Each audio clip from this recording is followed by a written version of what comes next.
ያ አላህ መሽቷል። አሁን ደግሞ ይሄን ሁሉ ስራ እንዴት ብዬ ልጨርሰው ነው?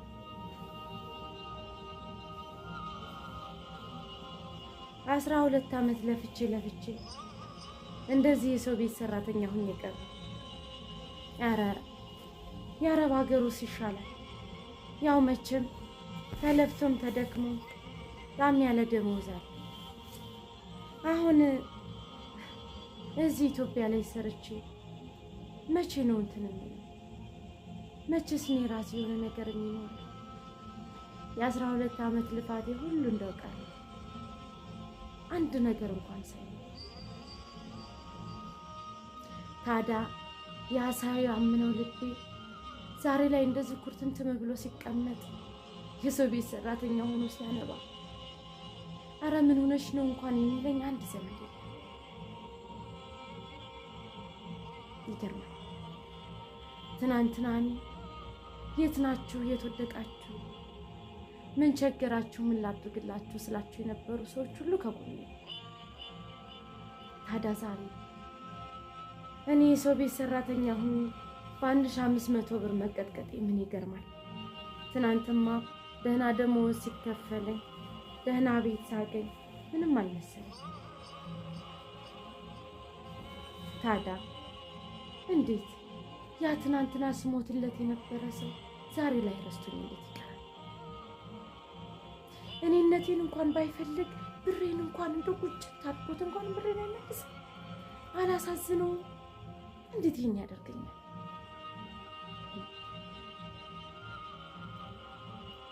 ታዲያ ሰው የሚወደውን ሰው ካላመነ ከልቡ ያፈቀረውን ሰው ካልወደደ ለይምሰል ሁሉ ሰው የሚኖር ከሆነ እንዴት ነው የሚሆነው?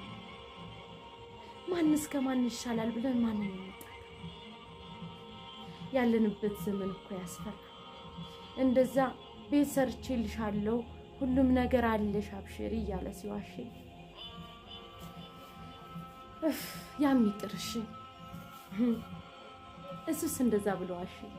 ታዲያ ትናንትና ቸግሮና ላበድሪን እያሉ ሳበድራቸው የነበሩ ሰዎች ሁሉ ዛሬ ይደረሱ በገዛ ገንዘቤ ቁሜ ሰጥቼ ተንበርክኬ ልመና ከሆነብኝ ታዲያ ምን አደርጋለሁ?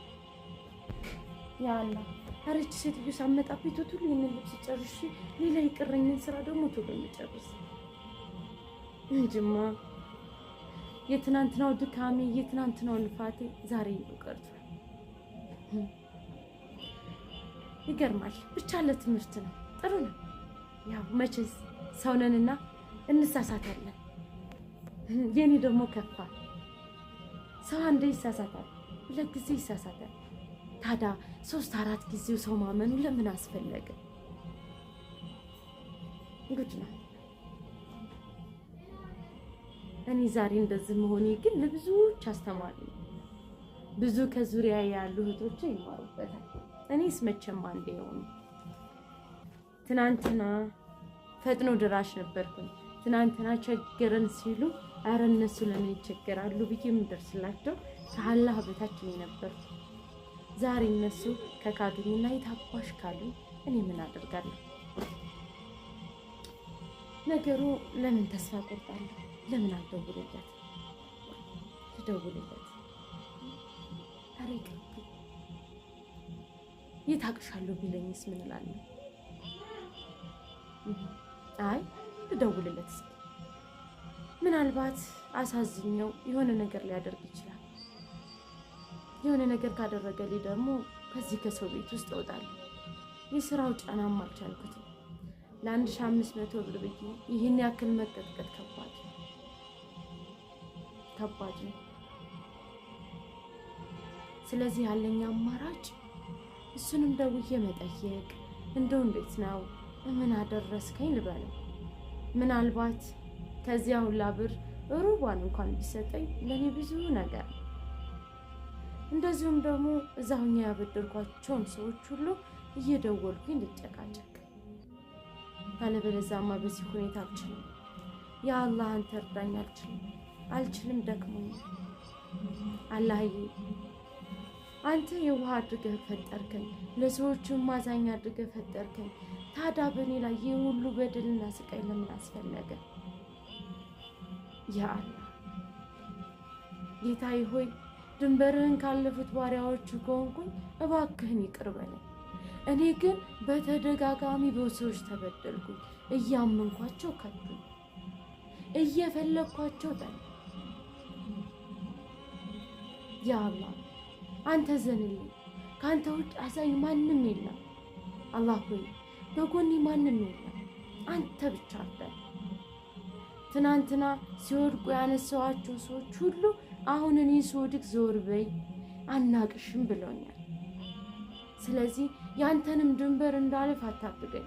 ጌታዬ ሆይ እባክህ እርዳኝ። ደክሞኛል ያ አላህ ያ ረቢ። ሰው እያለ ሰው እንደሌለ ሁኛለሁ። ባዶ ሳልሆን ባዶ እንደሆንኩኛለሁ። ከፍቶኛል ልናርዳ ድክም ብሎኛል። ስንት ዓመት የተበዘበዝኩት፣ ስንት ዓመት የተረገጥኩት፣ ስንት ዓመት የለፋሁበት ገንዘቤ ሁሉ ከኔ ጋር የለም። አላህዬ አንተ የአዛኞች አዛኝ ነህና እኔም ባሪያህን እርዳኝ። ድክም ብሎኛል። ዓለም ሁሉ ጨልማብኛለች። ያላንተ ረዳት የለኝምና ያ ረብ ሰዎች ሁሉ ካዳት በሆኑ ጊዜም እኔ በመካከላቸው ቆሜ ተሰቃይቻለሁ። ገንዘቤን እንኩ ብዬ በሰጠኋቸው ሰዎች ተከድቻለሁ።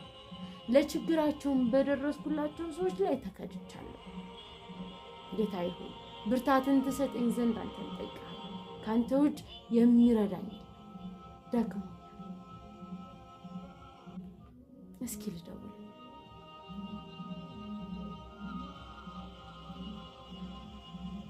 ሳመጣብኝ ሴትዮ ቶሎ ልደውል።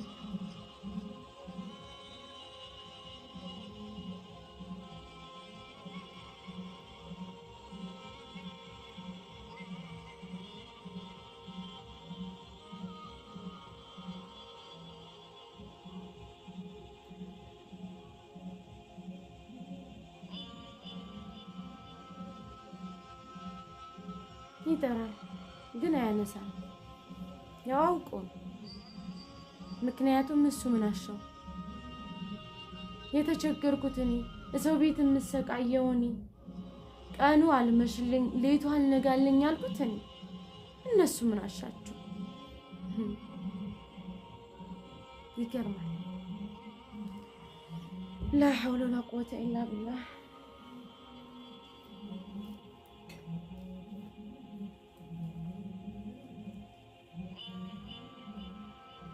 መጣች ሴትዮ። አቤት።